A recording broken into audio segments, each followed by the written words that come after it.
Good morning students. Class 11th और 12th का English grammar में हम पढ़ रहे हैं सिंथेसिस ऑफ सेंटेंसेस।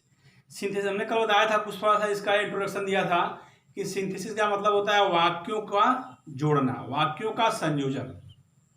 तो ये बहुत ही महत्वपूर्ण टॉपिक है। इस टॉपिक से जो है 2 नंबर का प्रश्न आता है और एक एक नंबर का महत्व है। अगर 1 नंबर से आदमी फेल होता है तब महसूस होता है जो है कि 1 नंबर कितना महत्व है। इसलिए एक एक नंबर का महत्व है और ये टॉपिक बहुत ही इंपॉर्टेंट है सिंथेसिस। इसको ध्यान से पढ़िए, ये समझने की चीज़ है, इसे समझना इसमें है और उस आधार पर जो है आप क्वेश्चन करेंगे जो है। ठीक है, तो सिंथेसिस में बताया जो है कि वाक्यों को जोड़ना, तो सिंपल सेंटेंस से सिंपल सेंटेंस बनाना, सिंपल सेंटेंस से कंपाउंड सेंटेंस बनाना, सिंपल सेंटेंस से कॉम्प्लेक्स सेंटेंस बनाना। तो सिंपल सेंटेंस मतलब 2 वाक्य दे देगा, 3 वाक्य दे देगा, 2 वाक्य दे देगा और उस सिंपल सेंटेंस को फिर सिंपल सेंटेंस बनाना। तो इसकी बहुत सारी विधियां हैं। सिंपल से सिंपल बनाने के लिए 7-8 विधियां हैं। उस नियम को हम बताते हैं जो है। सिंपल सेंटेंस में क्या होता है, एक कर्ता होता है, एक फाइनाइट वर्ब होता है। फाइनाइट वर्ब होता है फूल वर्ब क्रिया। ठीक है, तो एक कर्ता होता है, एक क्रिया होता है, वो सिंपल सेंटेंस होता है। ठीक है, अब सिंपल सेंटेंस में पहला नियम है जो है कि बाय यूजिंग और पार्टिसिपल के द्वारा। पहला सिंपल सेंटेंस का नियम है कि पार्टिसिपल का हम प्रयोग करके सिंपल सेंटेंस बनाते हैं। करा है कि बाय यूजिंग ऑफ पार्टिसिपल का प्रयोग करके सिंपल सेंटेंस। पार्टिसिपल क्या होता है? सबसे पहले देखते हैं कि पार्टिसिपल क्या होता है। तो पार्टिसिपल वो होता है, वह शब्द है जिस शब्द से विशेषण या क्रिया के गुण पाए जाते हैं। कोई क्रिया है तो क्रिया काम करेगा और कहीं कहीं क्रिया एडजेक्टिव का भी काम करता है, तो वही पार्टिसिपल होता है। जिस शब्द से क्रिया या विशेषण या क्रिया के गुण पाए जाते हैं वह होता है पार्टिसिपल। इसको नोट कर लीजिए आप। जिस शब्द से विशेषण या क्रिया के गुण पाए जाते हैं वह होता है पार्टिसिपल। इसे हम पढ़ने जा रहे हैं बाय यूजिंग पार्टिसिपल, पार्टिसिपल के प्रयोग द्वारा। तो पार्टिसिपल क्या है उसको जानिए कि जिस शब्द से विशेषण या क्रिया के गुण पाए, जिस शब्द से विशेषण या क्रिया के गुण पाए जाते हैं वह होता है पार्टिसिपल। कोई क्रिया है तो वह क्रिया काम करेगा और क्रिया ही विशेषण का भी काम करने लगता है कहीं कहीं।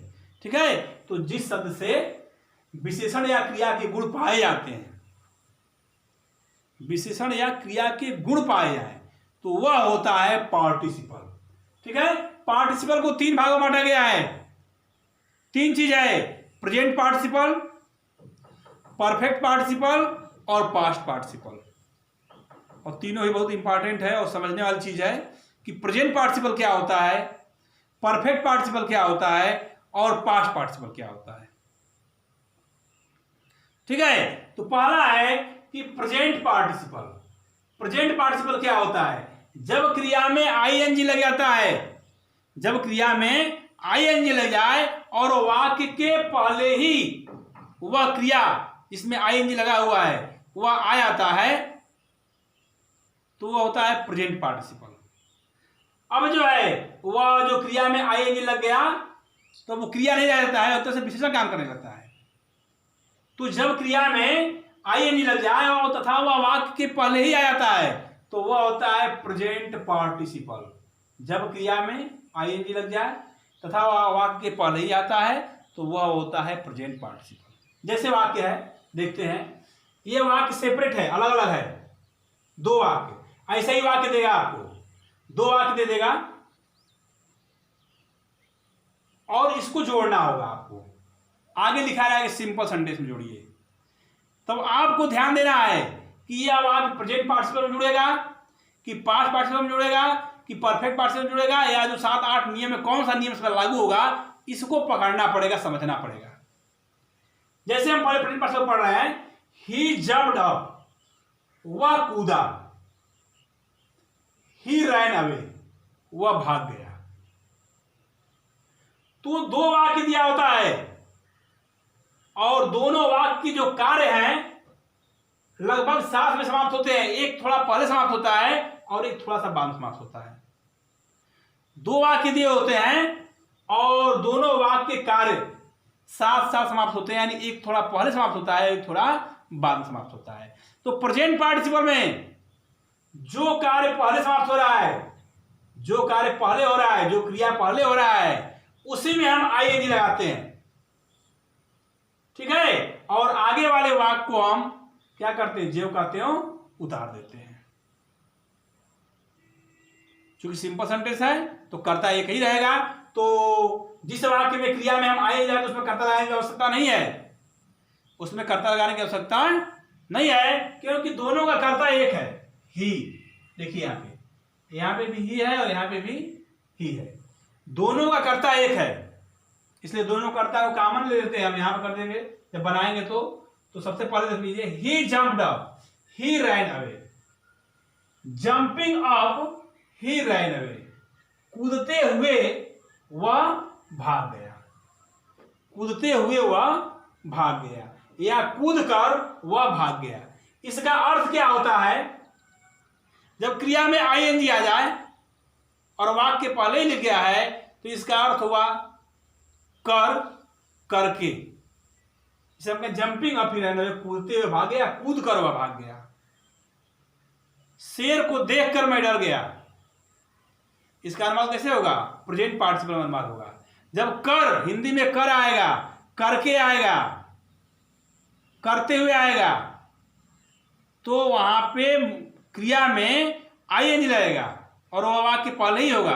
जैसे हम कहें, शेर को देखकर मैं डर गया, seeing the lion I feared. सांप को देखकर वह डर गया, देखकर आ गया, तो इसका मतलब यह पार्टिसिपल का वाक्य है।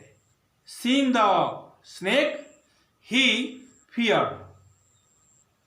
तो कर या करके, हिंदी में जब कर या करके आएगा तो उसका अनुवाद हम प्रेजेंट पार्टिसिपल में करते हैं। प्रेजेंट पार्टिसिपल में कैसे करते हैं कि जो कार्य पहले समाप्त हो रहा है, देख कर, या जिसमें देख कर लगा हुआ है, कर या करके, उसमें हम क्रिया में आईएनजी लगाते हैं और फिर कॉमा लगाते हैं और अगले वाले वाक्य को हम जो कहते हैं क्या करते हैं, उतार देते हैं, जो कर्ता होता है।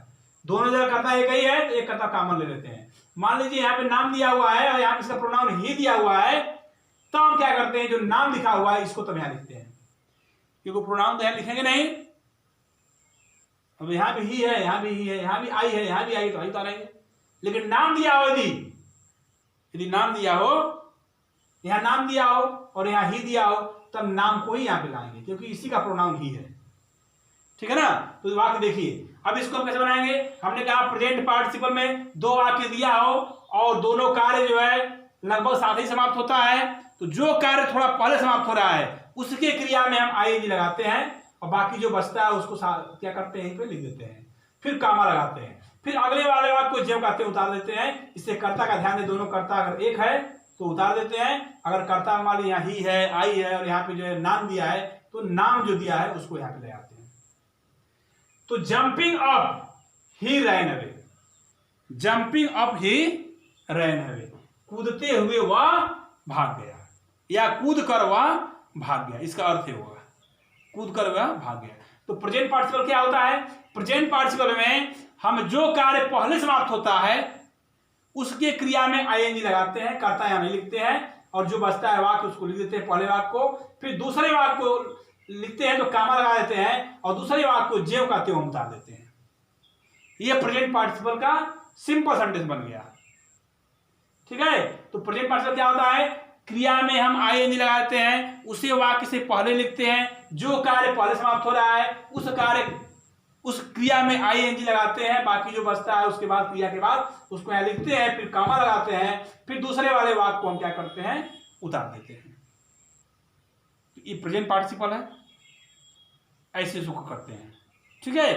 तो ही जंप्ड अप ही रैन अवे, जंपिंग अप ही रैन अवे। अगला एक वाक्य है कि the boy heard the noise, लड़का शोर सुना। The boy heard the noise, लड़का शोर सुना। द बॉय वोक अप, लड़का जग गया। पहले कौन सा कार्य हो रहा है, लड़का जब शोर सुना तभी जगा, यानी पहले शोर हुआ, है ना। तो क्या होगा, हियरिंग, इससे क्रिया में क्या करेंगे हम, जो है आई लगाए, जो कार्य पहले हो रहा है। Hearing the noise, hearing the noise, फिर कामा हो जाएगा द बॉय वोक अप। देखिए यहाँ भी बॉय है और यहाँ भी बॉय है, तो एक जो दोनों जगह एक ही है, तो किसी एक को लिख लेंगे हम, द बॉय वोक अप। इस सेंटेंस को ज्यों का त्यों उतार देंगे, जो कार्य बाद में हुआ है उस सेंटेंस को ज्यों का त्यों, बस कर्ता पर थोड़ा ध्यान देंगे बस, ठीक है। द बॉय वोक अप, तो hearing the noise the boy woke up, शोर सुनकर लड़का जग गया। और प्रेजेंट पार्टिसिपल में इस तरह का हिंदी में अनुवाद आता है, इसे शोर सुनकर लड़का जग गया, तो इसका अनुवाद ऐसे ही करते हैं, शोर सुनकर, इसमें कर लगा है सुनकर, hearing the noise the boy woke up, है ना। तो hearing the noise the boy woke up, हमने कहा कि सांप को देखकर मैं डर गया, seeing the snake I feared, देखकर सुनकर, तो ये प्रेजेंट पार्टिसिपल में इसका अनुवाद होता है, ठीक है। और दो वाक्य जब आएगा तो इसको प्रेजेंट पार्टिसिपल में हम बनाएंगे, ठीक है, सिंपल सेंटेंस। तो जो कार्य पहले हो रहा है उससे क्रिया में आई लगाते हैं, कर्ता इसमें नहीं लिखते हैं, जो बचता है उसको यहाँ तक लिख देते हैं, फिर दूसरे वाक्य में लिखते हैं तो उसका यहाँ कामा देते हैं, और दूसरे वाक्य को पूरा का पूरा ज्यों का त्यों क्या करते हैं, उतार देते हैं। यदि कर्ता दोनों का एक ही है तो कर्ता लिख देते हैं, यदि यहाँ पे नाम दिया है किसी का और वहां प्रोनाउन दिया है तो नाम वाले कर्ता को यहाँ पे लाते हैं, और बाकी आगे वाले वाक्य, आगे वाले शब्द बचते हैं उसको हम लिख देते हैं। तो ये है प्रेजेंट पार्टिसिपल, ये क्या है, प्रेजेंट पार्टिसिपल। अगला एक वाक्य इसमें दिया हुआ है कि आई सॉ द लायन, मैंने शेर देखा, आई फियर्ड, मैं डर गया। अब इसको बताना है प्रेजेंट पार्टिसिपल में, आप बना सकते हैं आराम से, जो है कौन सा कार्य पहले हो रहा है, शेर को देखने का, सा, तब मैं डरा, शेर को देखा तब डरा, तो इसमें सीइंग, सा सेकंड फॉर्म है, सी का सेकंड सा है, इसमें आई नहीं जाए, seeing the lion, seeing the lion comma हो जाएगा, आई यहां भी आप सब्जेक्ट है, यहां भी सब्जेक्ट है, आई फियर्ड, अगले वाले वाक्य बता देंगे, seeing the lion I feared, शेर को देखकर मैं डर गया, देखकर, पार्टिसिपल में कर, करके, करते हुए आएगा, शेर को देखकर मैं डर गया। अगला वाक्य है कि I went to the garden, मैं बागीचे गया, मैं बागीचे में गया, आई प्लग द फ्लावर, मैंने फूल तोड़ा। कौन सा काम पहले हुआ, जब बागीचे में जाएंगे तो फूल तोड़ेंगे, यानी ये। और देखो पार्टिसिपल क्या होता है, मुख्य क्रिया में आई रहता है, अगर ये सेकंड फॉर्म दिया हुआ है या थर्ड फॉर्म दिया हुआ है तो इसके फर्स्ट फॉर्म में आई लगाएंगे। वेंट का फर्स्ट फॉर्म क्या है, गो, तो इसके फर्स्ट फॉर्म में हम आईएनजी लगाएंगे। कराए going to the garden, I pluck the flower, going to the garden, I pluck the flower, ठीक है।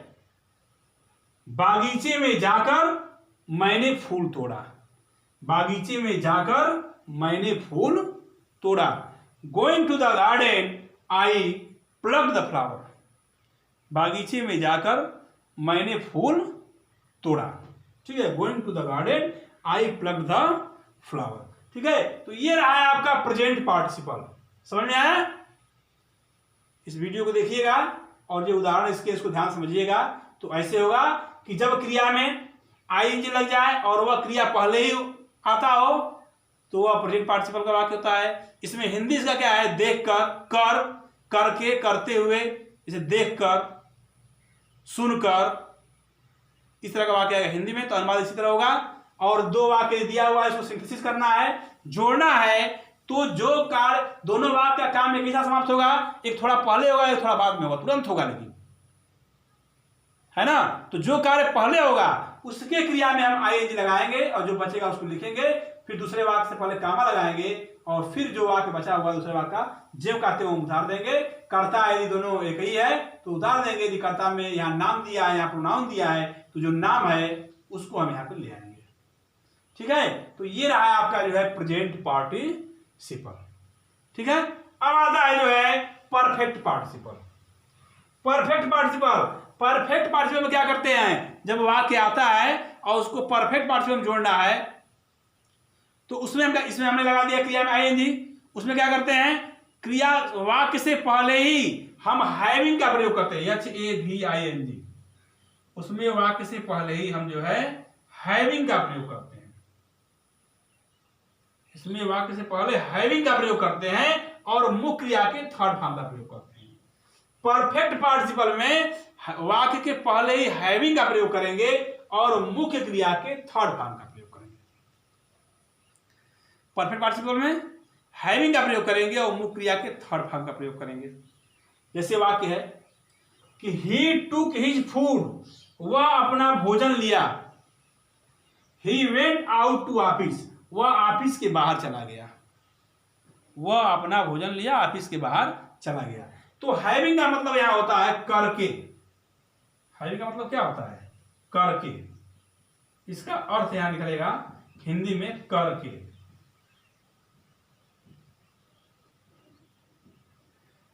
ठीक है। परफेक्ट पार्टिसिपल में हैविंग लगाकर और मुख्य क्रिया का थर्ड फॉर्म पहले लगाते हैं। ठीक है, दो वाक्य दिया हुआ है तो हैविंग लगाएंगे, फिर मुख्य क्रिया का थर्ड फॉर्म लगाएंगे, फिर आगे बता रहे हैं। कह रहा है कि इसका अर्थ होता है हिंदी में करके। तो he took his food, he went out to office. हम कह रहे हैं हैविंग टेकन हिज फूड, अपना भोजन ले करके। He went out to office, वह ऑफिस से बाहर चला गया। तो परफेक्ट पार्टिसिपल में क्या करेंगे?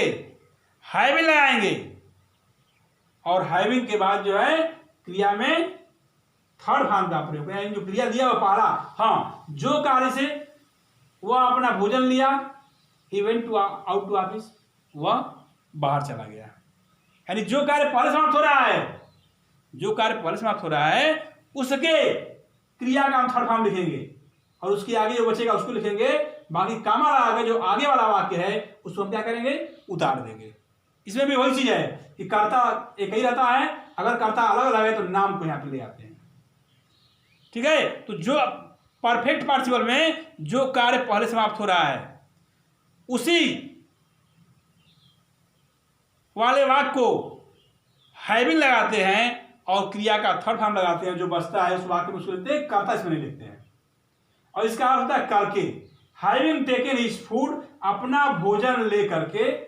ही वेंट आउट टू ऑफिस, वह ऑफिस से बाहर चला गया। तो ये हो गया परफेक्ट पार्टिसिपल। परफेक्ट पार्टिसिपल में क्या करते हैं? जो कार्य पहले समाप्त होता है उसके क्रिया वो सबसे पहले हैविंग लगाते हैं, फिर क्रिया के थर्ड फॉर्म लगाते हैं, फिर जो बचेगा उसको लिखेंगे, फिर कामा, फिर अगले वाले वाक्य को हम जो करते हैं क्या करते हैं? उतार देते हैं। कर्ता का ध्यान, दोनों कर्ता एक ही है तो यहाँ लिख देते हैं। अगर कर्ता यहाँ पे नाम किसी का है और यहाँ प्रोनाउन है तो नाम को यहाँ पे लिखते हैं। ठीक है ना। अगला वाक्य इसमें है, देखिए कि the boy cleaned his slate, लड़के ने स्लेट को साफ किया। दूसरा ही वेंट होम, वह घर गया।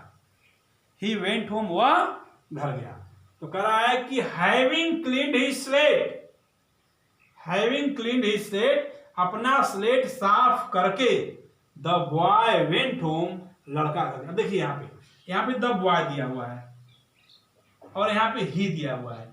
तो द बॉय का प्रोनाउन क्या है? ही है। लेकिन जब कर्ता एक है तो हम फिर ही लिखेंगे तो कैसे पता है किसके लिए लिख रहे हैं? इसलिए यहाँ पे हम क्या करेंगे? इस कर्ता को यहाँ पे ले आएंगे, द बॉय, ही को हटा देंगे, द बॉय वेंट होम, बाकी जो कहते उतार देंगे। तो having clean his slate, the boy went home. एक वाक्य और है, आई फिनिश्ड माई वर्क, मैं अपना काम समाप्त किया।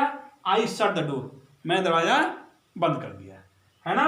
तो having finished my work, I shut the door, अपना काम समाप्त करके मैंने दरवाजा बंद कर दिया। ठीक है। तो ये है आपका जो है परफेक्ट पार्टिसिपल। Perfect participle.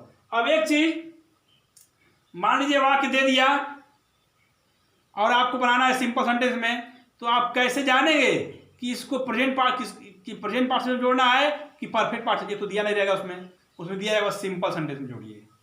तो कैसे पहचानेंगे कि इसको प्रेजेंट पार्टिसिपल में जोड़ना है कि परफेक्ट पार्टिसिपल में जोड़ना है? ये दिक्कत है, इसको पहचाने कैसे? देखिए दो वाक्य दिया हुआ है तो पहचानने का बस एक तरीका है, एक ट्रिक है। इनका जो है बस ज्यादा दिमाग लगाने जो नहीं है, इनका प्लेस एक होगा। दोनों वाक्य के कार्य होने का प्लेस अगर एक है तो वह बनेगा present participle.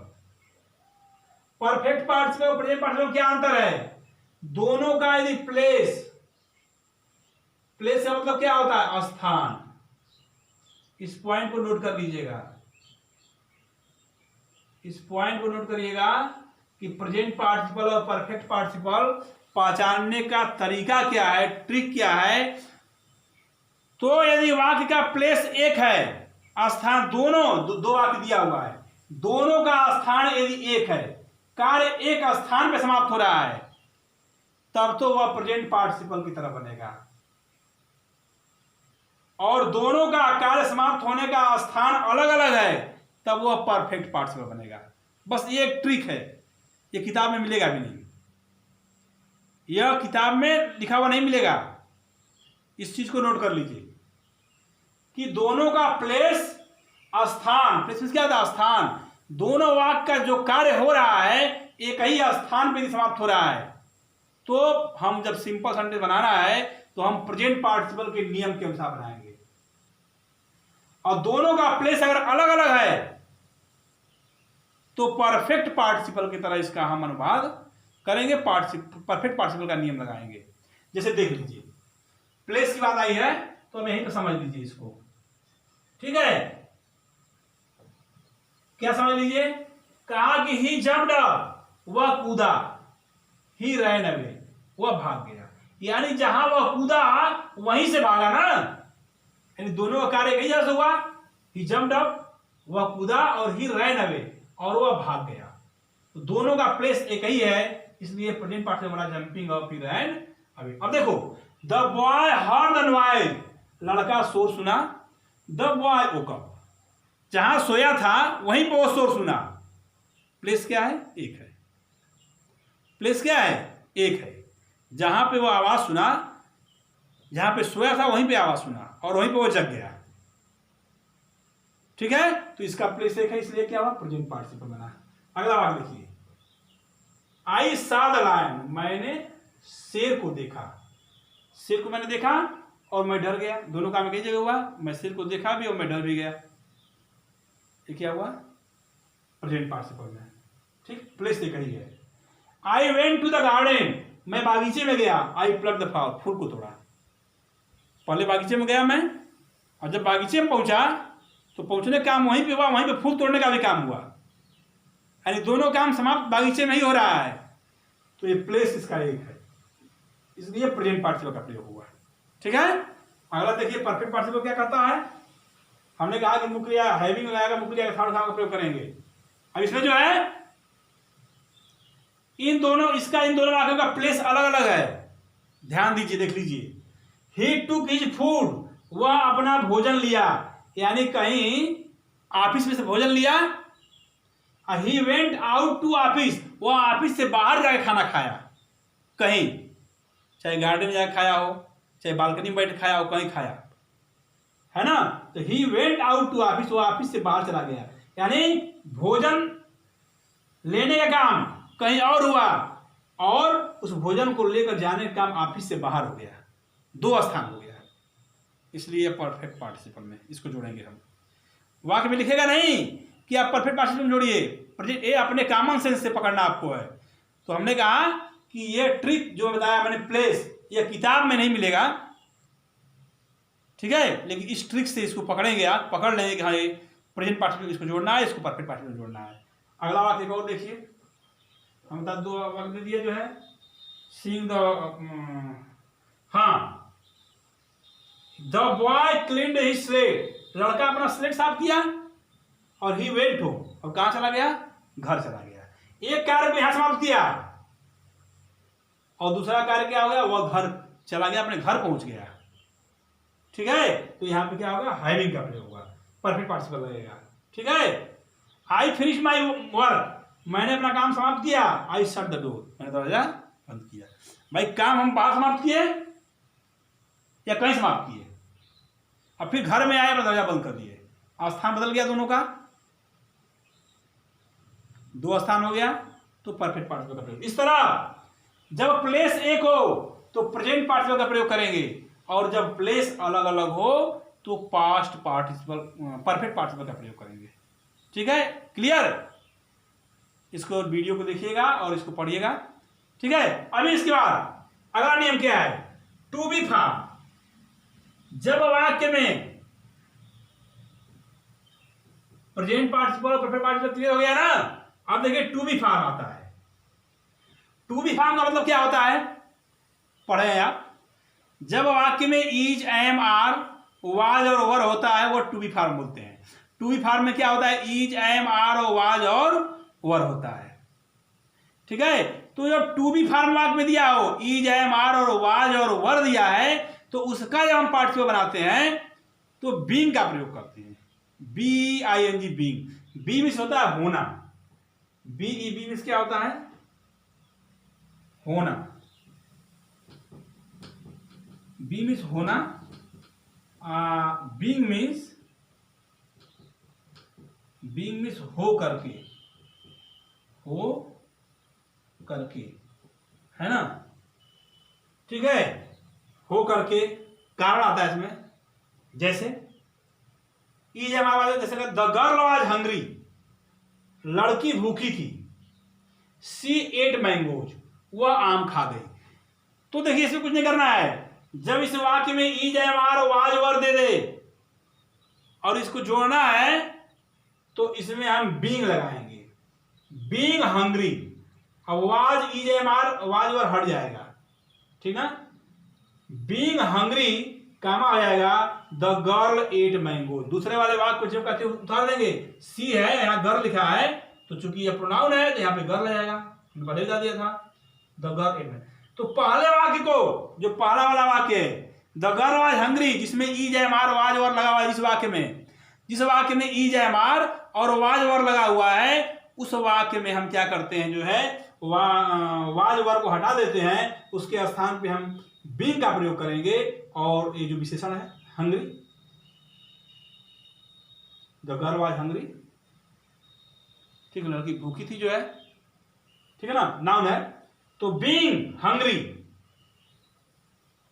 The girl ate mangoes. ठीक है, तो इसको क्या करेंगे हम, जो है बीइंग का प्रयोग, इज, एम, आर, वाज, वर, जो जिस वाक्य में इज, एम, आर, वाज, वर लगा हुआ है वहां पे हम बीइंग, BEING बीइंग, और जो आगे वाक्य लिखा है वाज, उसको लिखेंगे, बाकी हटा देंगे।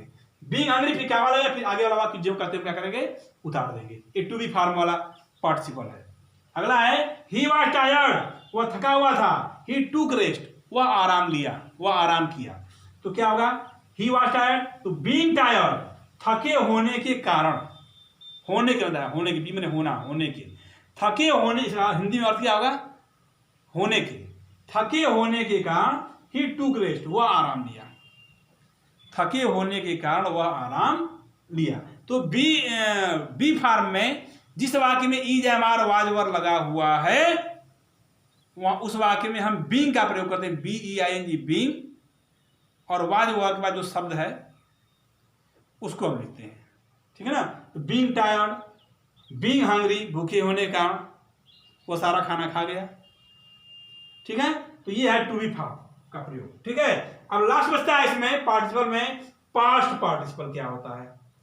पास्ट पार्टिसिपल क्या होता है, देखिए पास्ट पार्टिसिपल कैसे बजानेंगे। पास्ट पार्टिसिपल में दो, जैसे आई फाउंड माई पर्स, मैंने अपना पर्स खो दिया। The purse was lost, I found my purse, मैं अपना पर्स पाया। The purse was lost, purse खो गया था। तो इसमें क्या होता है कि इस वाक्य में जो है क्रिया का थर्ड फॉर्म दिया होता है, और क्रिया का थर्ड फॉर्म जब दिया हो दूसरे वाले वाक्य में, क्रिया का was, were, is, am, are, क्रिया का थर्ड फॉर्म दिया हो, तो वही क्रिया पास्ट पार्टिसिपल में एडजेक्टिव का काम करती है। वही क्रिया पास्ट पार्टिसिपल में एडजेक्टिव का काम करती है। दूसरे वाले वाक्य में इज, एम, आर, वाज, वर दिया हो और क्रिया का थर्ड फॉर्म दिया हो, दो वाक्य दिया होगा। दूसरे वाले वाक्य में इज, एम, आर, वाज, वर दिया हो, क्रिया का थर्ड फॉर्म दिया हो, एक तरह से पैसिव वॉइस के रूप में दिया हो, तो वह क्रिया का थर्ड फॉर्म है जब हम पास्ट पार्टिसिपल में बदलेंगे तो वह एडजेक्टिव काम करने। जैसे देखिए कैसे, आई फाउंड माई पर्स, मैंने अपना पर्स पाया, the purse was last, purse खो गया था, यानी I found my last purse. तो जो ये क्रिया का थर्ड फॉर्म है, इसको हम क्या करेंगे, ये क्रिया का जो थर्ड फॉर्म है इसको हम जो है इस वाक्य में ले आके I found my last purse, इस नाउन से पहले इसको लिखेंगे। जो अगले वाले पिछले वाले वाक्य का नाउन है उससे पहले, क्योंकि जब ये एडजेक्टिव काम करेगा तो कभी भी एडजेक्टिव संज्ञा से पहले ही आएगा। Ram is a good boy, Ram is boy good नहीं होता है, तो इसलिए एडजेक्टिव जब काम करेगा तो यहां पे आ जाएगा। यानी पास्ट पार्टिसिपल में क्या होता है, जब वाक्य दिया हो तो दूसरे वाक्य में जो है, जिस वाक्य में या क्रिया का थर्ड फॉर्म दिया हो तो उस वाक्य को हम पास्ट पार्टिसिपल बनाते हैं। और पास्ट पार्टिसिपल बनाते हैं तो जो पहला वाला वाक्य होता है और जो क्रिया का थर्ड फॉर्म होता है उस क्रिया के थर्ड फॉर्म को जो है संज्ञा से पहले लिखते हैं। I found my last purse, मैं अपना खोया हुआ पर्स पाया। ठीक है, अगला एक वाक्य, आई सा सोल्जर, मैंने एक सैनिक देखा, सिपाही देखा, ही वाज वुंडेड, वह घायल था। देखिए वुंडेड ये क्रिया का थर्ड फॉर्म है, और एक क्रिया का थर्ड फॉर्म जब नाउन से पहले आएगा तो विशेषण काम करेगा। ही वाज वुंडेड, वह घायल था। जब इसको हम पास्ट पर्सन में बदलेंगे तो आई सा वुंडेड सोल्जर, सोल्जर जो नाउन है इससे पहले जब क्रिया जब विशेषण काम करता है तो यहां पे आएगा, क्योंकि कभी भी विशेषण संज्ञा से पहले ही आएगा, है ना। तो आई सा वुंडेड सोल्जर, मैंने एक घायल सिपाही देखा, मैंने एक घायल सैनिक देखा। तो ये है पास्ट पार्टिसिपल। पास्ट पार्टिसिपल में क्या होता है कि जब दो वाक्य दिया हो तो दूसरे वाले वाक्य में या जिस वाक्य में भी ईज एम आर वाई वर्ग क्रिया का थर्ड फॉर्म दिया हो, इसका मतलब उस वाक्य को हमको पास्ट पार्टिसिपल में बदलना है। और पास्ट पार्टिसिपल बदलेंगे जो क्रिया का थर्ड फॉर्म है उसको दूसरे वाले वाक्य में, पहले वाले वाक्य में नाउन से पहले उसको लगाएंगे कि वह विशेषण काम करता है। जब मुख्य क्रिया का थर्ड फॉर्म विशेषण काम करता हो तो वो होता है किसमें, पास्ट पार्टिसिपल। यानी जब दूसरे वाक्य में ईजेएमआर वाज वर्ब क्रिया का थर्ड फॉर्म दिया हो, इसका मतलब कि इसको पास्ट पार्टिसिपल में बदलना है। यानी तीनों पार्टिसिपल का आपको हम नियम बता दिए। प्रेजेंट पार्टिसिपल क्या है, क्रिया में आईएनजी लग जाएगा, जो कार्य पहले समाप्त हो रहा है, ठीक है, जो बचेगा उसको लिख देंगे, फिर अगले वाले वाक्य को जो कहते उतार देंगे। उसका प्लेस एक होना चाहिए, स्थान, जो कार्य समाप्त हो रहा है उसका स्थान एक होगा तो वह प्रेजेंट पार्टिसिपल बनेगा। परफेक्ट पार्टिसिपल क्या होगा, परफेक्ट पार्टिसिपल कब बनता है, उसका स्थान बदल जाता है, दोनों कार्य के समाप्त होने का स्थान अलग अलग होता है, तो वो होता है परफेक्ट पार्टिसिपल। और उसमें हैविंग का प्रयोग करते हैं और मुख्य क्रिया के थर्ड फॉर्म का प्रयोग करते हैं, और तब अगले वाक्य को फिर क्या करते हैं, जो कहते उतार देते हैं। टू बी फॉर्म में क्या है, is am are was were यदि आएगा तो हम बीइंग का प्रयोग करते हैं, B I N G, being hungry, भूखे होने के कारण, ठीक है, इसका अनुवाद ऐसे हो जाएगा। और पास्ट पार्टिसिपल में क्या होता है, जब दो वाक्य दिया हो और ई जे एम आर वाज वर के बाद क्रिया का थर्ड फॉर्म दिया हो, अर्थात पैसिव वॉइस में वाक्य दिखाई देता हो, बाई नहीं लगा रहेगा उसमें, लेकिन ई जे एम आर वाज वर के बाद अगर थर्ड फॉर्म लगता है तो उस वाक्य को पैसिव वॉइस मानते हैं, है ना। तो ई जे एम आर वाज वर का थर्ड फॉर्म लगा हुआ है, तब उसको पास्ट पार्टिसिपल बनाएंगे और जो क्रिया है उसको एडजेक्टिव के स्थान पे ले आएंगे, यानी पहले वाले वाक्य के नाउन से पहले लाएंगे, ठीक है। तो ये पास्ट पार्टिसिपल होता है। इस तरह जो है आपका बाय यूजिंग ऑफ पार्टिसिपल का चैप्टर समाप्त हो गया जो है, ठीक है। इस सिंपल सेंटेंस का पहला नियम ये समाप्त हुआ, और इस नियम पर आधारित जो क्वेश्चंस मिलेंगे उसको आप एक्सरसाइज को हल करिएगा, और इसको पहले आप जो कुछ मैं बोला हूं उसमें जो है जो नोट करने वाली चीज है उसको आप नोट कर लीजिएगा, ठीक है। धन्यवाद।